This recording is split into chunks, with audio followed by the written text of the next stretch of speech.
3, 2, 1. Welcome back, everybody, to another edition of Talking with Heroes talk show program. I am Bob Calvert, your host, on www.talkingwithheroes.com, our online news site with news added daily from our troops, about our troops and our veterans on www.thankyouforyourservice.us. We are here in Washington, D.C. It's our second day. I'm here with G. Mark LaFrancis, behind the camera, a 23-year Air Force veteran, and we'll hear from him again in just a little while. But we're here at the American Legion 52nd Annual Washington Conference, National Security Foreign Relations Agenda. And by now you've probably watched the little talk. I was honored to be able to speak to the veterans yesterday, and we had about 30 veterans come across the camera here talking about when they serve, where they're from, but also with shout-outs to our troops. And we're going to continue that right now. Let's bring our first gentleman over here. Welcome. Thank you for your service. And if you can introduce yourself, talk about when you served and how long. Okay, fine. My name's Bill Balser. I served in the U.S. Army from 1952 to 1954 during the Korean conflict. And then how long have you been involved with the American Legion now? This is my 37th year. I'm currently a national officer of the American Legion, and I'm a past president of Buckeye Boys State, a program for government in Ohio that we run for the young men. Okay. Talk about what got you involved in the American Legion initially and has kept you all these years. Actually, I was asked to coach a baseball team for the local American Legion post, and I love baseball, and that's what got me started, and I just fell in love with all the programs, and I've been doing it ever since. We really appreciate what you're all doing, for sure. Thank you. So would you like to give a shout-out to the troops right now? Look at the camera. I certainly would. I'd like to give a shout-out to a former Boys State friend of ours who is recovering in Walter Reed Hospital at this time from wounds he suffered during his deployment.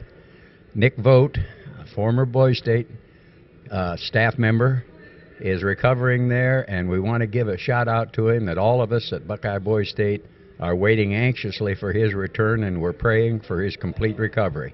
Get well soon, Nick. Look forward to seeing you again. Thank you. Thank you. Thank you very much to your service to our country. Thank you. Thank you. Appreciate it, guys. Folks, we're going to be hearing a lot more from veterans throughout the morning here. And what I want to ask everybody to do is pretty much the same thing I do when we go over to Iraq and Afghanistan with our troops. You know, we're asking you, if you like what you're hearing, we're asking you to be kind of like the media. We need your help in getting these stories out. And these videos, as you're watching, are on YouTube. Well, if you have a YouTube page, it's real easy. Just click favorite on the video you're watching, and now it's on your YouTube page. Send it to your YouTube friends. It's really easy with modern technology. Even me and non-tech Bob here I've got this. You can put it on your Facebook page if you're on there, tweet it on Twitter. We need to get these shout-outs out to the troops, but also across the country to the men and women who are back home. They need to know we really appreciate their service. And these veterans here, as you can see, as you're watching, really appreciate their service, and they're out there leading the way in the American Legion to help. You know, these trips I make, I'm hoping to do a lot more of them now as we get closer to going back overseas. It's because of sponsors. It's because of people who can help us with traveling and all that. And this particular trip, a gentleman named Andrew Kovalkin, who you're all going to meet here on another episode coming up at the U.S. Chamber of Commerce as we talk to some of their troop support people. And also my good friend Colin Clark with www.greenoxpallets.com actually made it possible for me to make this trip. And what I'd like to do now also is bring from behind the camera Mark LaFrancis. So can you come in front of the camera here for a brief moment? Just kind of, hopefully the camera's going to get both of us in okay.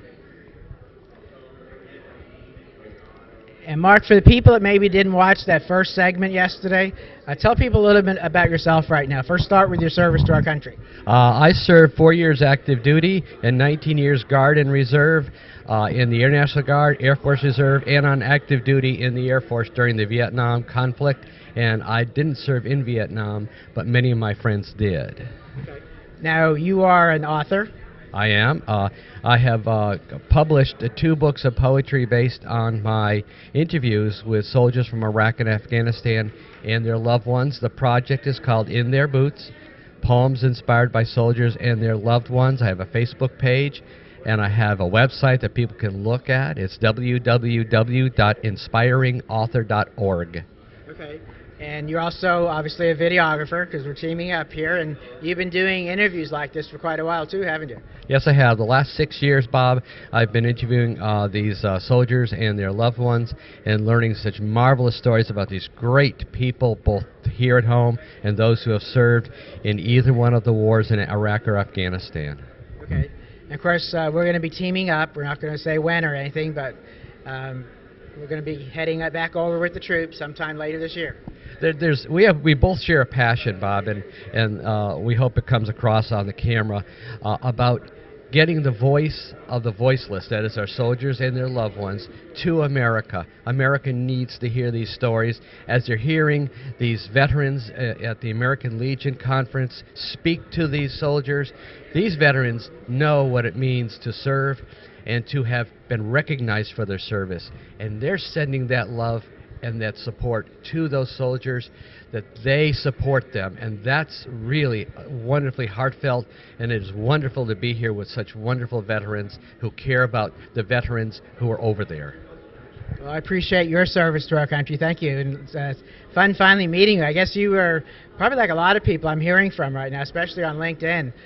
You were watching the videos from trips we make over to Iraq and Afghanistan for, what, 3 years? And then decided to call me. 3 years. And I want to tell the audience that if you watch these interviews that Bob has done, you will see real people, real soldiers, and their messages and their conversations will touch your heart, will let you know what they feel and what they do and how proud they are. It comes across through all of your work, Bob, and I congratulate you on your effort. That's why I'm proud to be associated with you. Except it's really, and you've watched me here, it's not me. All I do is ask questions usually. It's the troops, it's the veterans telling their stories in their own words, unedited. This is great for our soldiers and loved ones. It is great for America, and hopefully will be like that stone in the pond, and the ripples will extend to a lot of people, thousands and millions of people out there who will listen. Right. Okay? So, but basically, folks, what we'd like to ask you to do is the same thing the veterans are here are telling us they're going to do. You know, we have the most incredible stories that we've been able to be honored, really, and privileged to be able to get on video. And, you know, initially, you can watch them on YouTube. YouTube.com/BobC9246, which is probably where you might be watching this now, or on another YouTube page. And but it's their stories over, and previously 5 trips to Iraq and 3 in Afghanistan. It's what they do over there to help people. That's the key. They're actually helping people. It's kind of like the other side of the story. What was it Paul Harvey used to say? And now for the rest of the story? The rest of the story. Right, and that's what this is. You know, it's not political. It's their stories. It's how they're helping people over there. And we need your help. We need your help to get these stories out. And by the time this airs, we will have already pulled out a call nationwide. And hopefully you'll be hearing about it. It's going to be a call to action. Adopt our troops' stories. We're asking everybody, fit it into what you do. If you're a veteran, a veterans group, military support, company, organization, ministry. Speaking of ministries, we were able to film 2 complete church services in Bagram on this last trip, and we're really getting a tremendous response on that. But we need your help letting other people know about it and getting these stories out.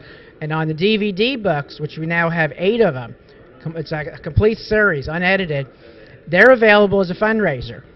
We figured if we have to sell them, then why not make it a fundraiser? So that's what we've done. So, well, we'll be back with another veteran coming up here in just a second. Hello, if you could introduce yourself, talk about when you served and a little bit about your service. Sure. My name is Florence Glatt, and I'm in North Dakota. I served back in the early 90s, and I was a broadcaster, so I was there during the first go-around in the Gulf War. Went to Kuwait, served overseas there, and now I am happy in North Dakota. How'd you get involved with the American Legion? How long ago?